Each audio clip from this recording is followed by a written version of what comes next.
স্বৈরাচারী শেখ হাসিনা, ফ্যাসিবাদী হাসিনা স্রেফ প্রতিহিংসা চরিতার্থ করার জন্য দেশনেত্রীকে তার শহীদ স্বামীর স্মৃতি বিজড়িত বাড়ি থেকে উৎখাত করে। যারা তাকে জেলে পাঠিয়েছে, যারা তাকে গৃহহীন করেছে, তারা রান্না করা খাবার খেতে পারেনি, পালিয়ে যেতে বাধ্য হয়েছে। এই মৃত্যুর দায় থেকে ফ্যাসিবাদী হাসিনা কখনো মুক্তি পাবে না। দেশনেত্রী বেগম খালেদা জিয়া বলতেন, দেশের বাইরে আমার কোনো ঠিকানা নেই, বাংলাদেশ হলো আমার ঠিকানা। এই দেশ, এই দেশের মাটি ও মানুষ আমার সব কিছু।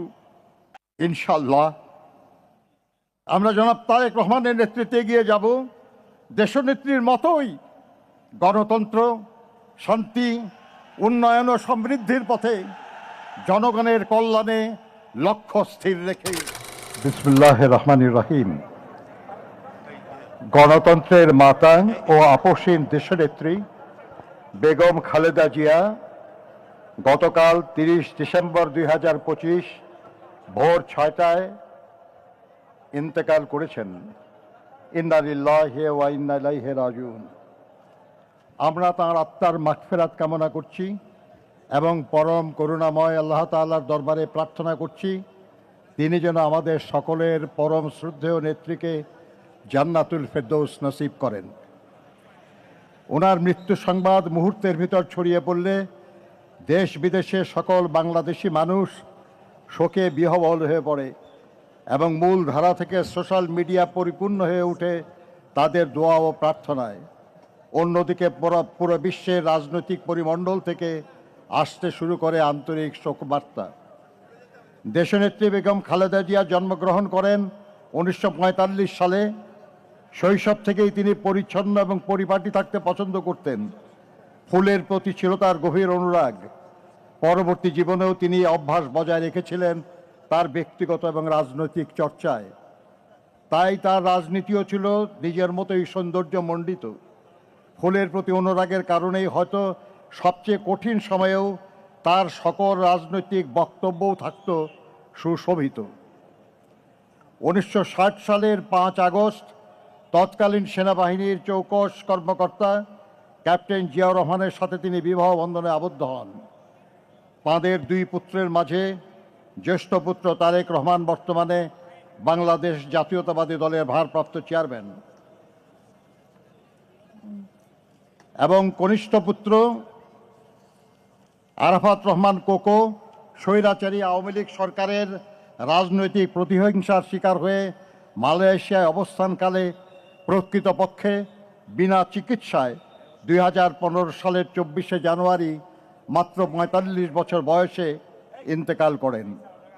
তার লাশ যখন ঢাকায় আসে তখন তার মা দেশনেত্রী বেগম খালেদা জিয়াও ছিলেন তার গুলশান অফিসে সেই একই সরকারের প্রতিহিংসার শিকার হয়ে অন্তরীণ।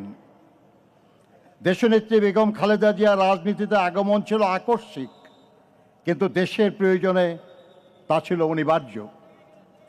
1981 সালের 30শে মে কতিপয় বিপদগামী সেনা কর্মকর্তার হাতে রাষ্ট্রপতি জিয়াউর রহমান বীর উত্তম শাহাদত বরণ করার পর দলীয় সরকারের ভিতরেই ষড়যন্ত্রকারীরা তৎপর হয়ে ওঠে। সাংগঠনিকভাবে বিএনপি এবং সরকার দুর্বল হয়ে পড়ে। সেই সময় দল এবং দলীয় নেতাদের মনোবল অটুট রাখার লক্ষ্যে 1982 সালের 3 জানুয়ারি দেশনেত্রী বেগম খালেদা জিয়া বিএনপির সদস্যপদ গ্রহণ করেন। শুরু হয় তার রাজনৈতিক জীবনের ক্লান্তিহীন পথ চলা। ক্রমশ দলের প্রতিষ্ঠাতা স্ত্রী হয়েও দলের গঠনতন্ত্র সমুন্নত রেখেও তিনি দলের ভাইস চেয়ারপারসন, ভারপ্রাপ্ত চেয়ারপারসন, তারপর দলীয় কাউন্সিলে নির্বাচিত চেয়ারপারসনের দায়িত্ব গ্রহণ করেন। তার 43 বছরের রাজনৈতিক জীবনের 41 বছরই তিনি দেশের অন্যতম প্রধান রাজনৈতিক দল বিএনপির শীর্ষ নেতা হিসাবে নেতৃত্ব দিয়েছেন, দলকে সুসংহত করেছেন, শক্তিশালী করেছেন।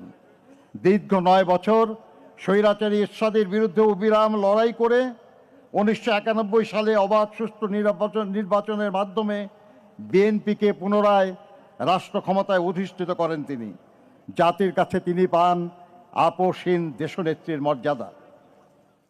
দেশ ও দেশের মানুষের স্বার্থ রক্ষায় চির আপোষহীন দেশনেত্রী দেশ বিদেশের কোনো অপশক্তির সামনে কখনো মাথা নত করেননি। কোনো প্রলোভন, কোনো ষড়যন্ত্র বা হুমকি তাকে তার জীবনের শেষ দিন অবধি আপোষের পথ বেছে নিতে বাধ্য করতে পারেনি। তিনি বরাবর থেকে গেছেন দেশের মানুষের পাশে।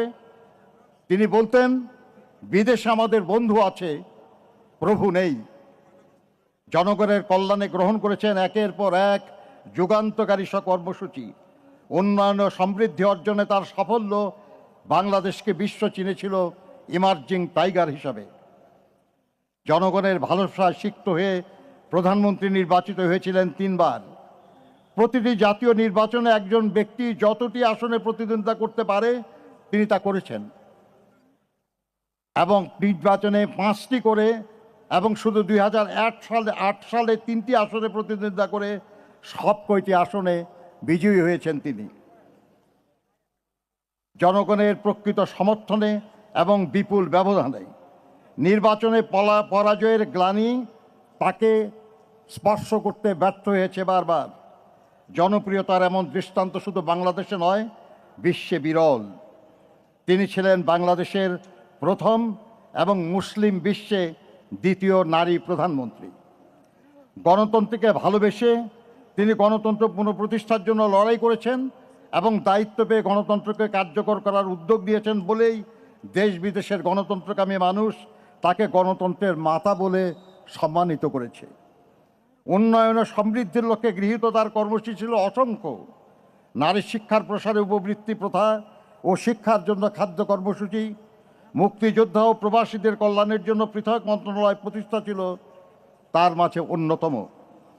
দেশনেত্রীর ব্যক্তিগত জনপ্রিয়তা, সাংগঠনিক সক্ষমতা এবং দেশের স্বার্থে অনমনীয়তা তার রাজনৈতিক প্রতিপক্ষ রাজনৈতিকভাবে মোকাবেলা করতে ব্যর্থ হয়ে তাকে ব্যক্তি শত্রু হিসাবে গণ্য করা শুরু করে। স্বৈরাচারী শেখ হাসিনা, স্বৈরাচারী হোসেন মোহাম্মদ এরশাদ, এমনকি তথাকথিত ১/১১ সরকারের সময়ও দেশনেত্রীকে কারারুদ্ধ করা হয়। ফ্যাসিবাদী হাসিনা স্রেফ প্রতিহিংসা চরিতার্থ করার জন্য দেশনেত্রীকে তার শহীদ স্বামীর স্মৃতি বিজড়িত বাড়ি থেকে উৎখাত করে এবং মিথ্যা অভিযোগে 17 বছরের কারাদণ্ডে দণ্ডিত করে। তবুও আধিপত্যবাদী অপরাজনীতির সাথে তিনি আপোষ করেননি মত প্রকাশের স্বাধীনতা কিংবা ভোটাধিকারের প্রশ্নে। ফলে তিনি হয়ে উঠেছিলেন ফ্যাসিস্ট শাসন বিরোধী লড়াইয়ের অনন্ত অনুপ্রেরণা। আজ দেশনেত্রী সব অভিযোগ থেকে মুক্ত হয়ে লক্ষ কোটি মানুষের শ্রদ্ধা ও ভালোবাসায় সিক্ত হয়ে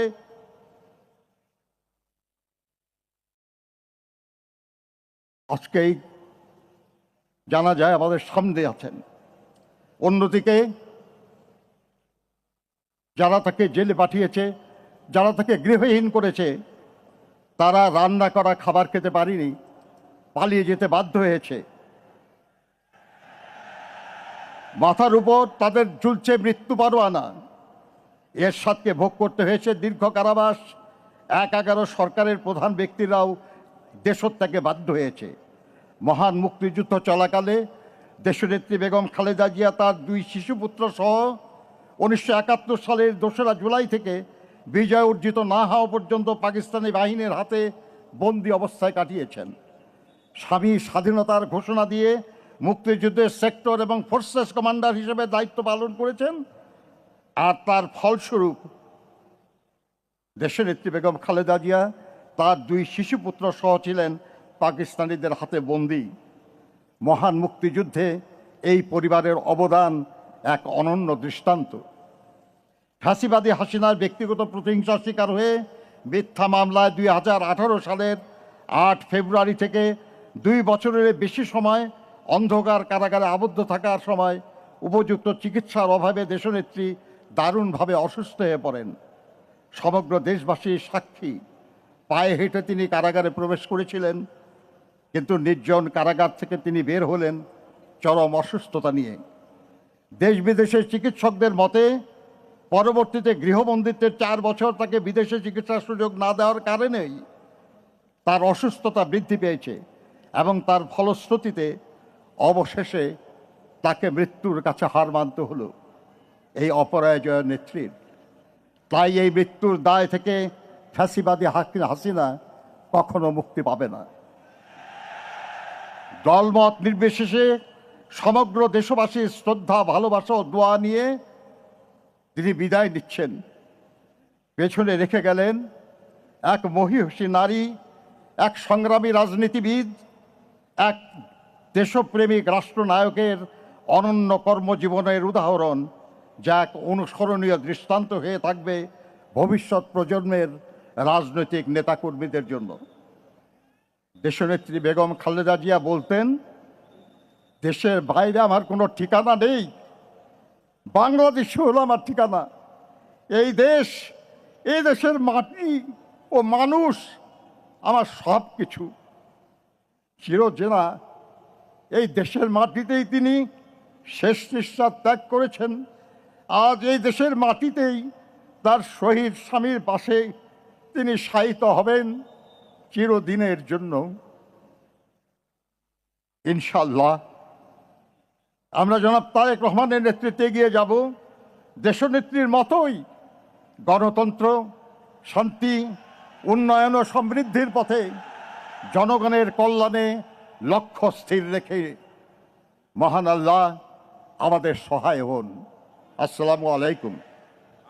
সুধীমণ্ডলী এবং উপস্থিত ভাই ও বোনেরা, এখন পরিবারের পক্ষ থেকে এবং বাংলাদেশ জাতীয়তাবাদী দলের পক্ষ থেকে আপনাদের সামনে বক্তব্য রাখবেন বাংলাদেশ জাতীয়তাবাদী দলের ভারপ্রাপ্ত চেয়ারম্যান জনাব তারেক রহমান।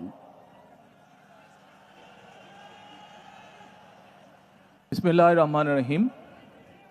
আমি মরহুমা বেগম খালেদা জিয়ার বড় সন্তান তারেক রহমান। আমি আজকে এখানে উপস্থিত সকল ভাইয়েরা এবং বোনেরা যারা উপস্থিত আছেন, মরহুমা বেগম খালেদা জিয়া জীবিত থাকাকালীন অবস্থায় যদি আপনাদের কারো কাছ থেকে কোনো ঋণ নিয়ে থাকেন, দয়া করে আমার সাথে যোগাযোগ করবেন, আমি সেটি পরিশোধের ব্যবস্থা করব ইনশাআল্লাহ। একই সাথে উনি জীবিত থাকাকালীন অবস্থায় ওনার কোনো ব্যবহারে, ওনার কোনো কথায় যদি কেউ আঘাত পেয়ে থাকেন, তাহলে মরহুমার পক্ষ থেকে আমি আপনাদের কাছে ক্ষমা প্রার্থী। দোয়া করবেন আল্লাহ তাআলা যাতে ওনাকে বেহেশত দান করেন। আসসালামু আলাইকুম। আসসালামু আলাইকুম। দেশনেত্রী বেগম খালেদা জিয়াকে ভালোবেসে শ্রদ্ধা করে যারা তার জানাজায় সামিল হয়েছেন, সেই লাখো ভাই বোনকে জানাই গভীর শ্রদ্ধা। মাননীয় প্রধান উপদেষ্টা, উপদেষ্টা পরিষদের সদস্যগণ, রাজনৈতিক নেতৃবৃন্দ, তিন বাহিনী প্রধান সহ কর্মকর্তাবৃন্দকে উপস্থিতির জন্য ধন্যবাদ। ধন্যবাদ জানাই সশস্ত্র বাহিনী, র্যাব, বিজিবি, পুলিশ সহ আইন শৃঙ্খলার দায়িত্বে নিয়োজিত সকলের প্রতি। সুধীমণ্ডলী, এখন মরহুমা বেগম খালেদা জিয়ার নামাজে জানাজা আদায় করবেন, নেতৃত্ব দেবেন জাতীয় মসজিদ বয়তুল মোকাররমের খতিব মুফতি মোহাম্মদ আব্দুল মালেক।